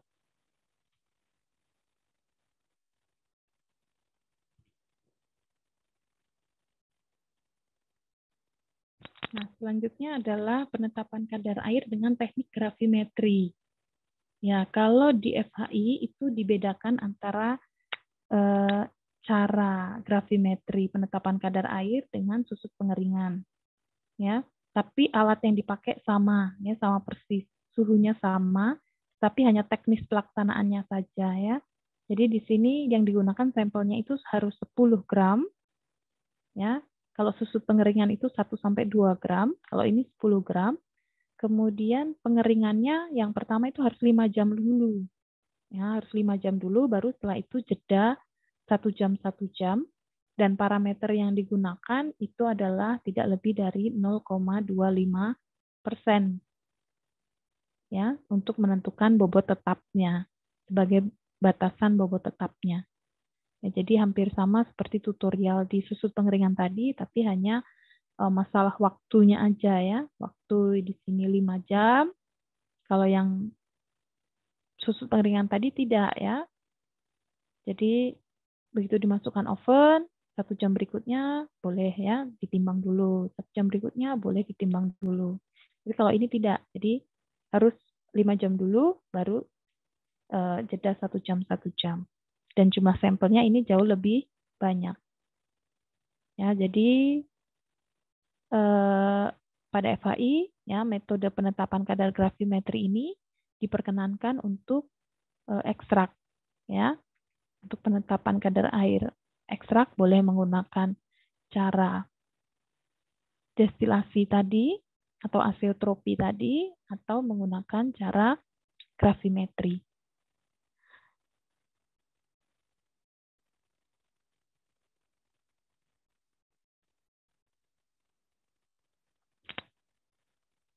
Demikian yang bisa disampaikan untuk materi hari ini.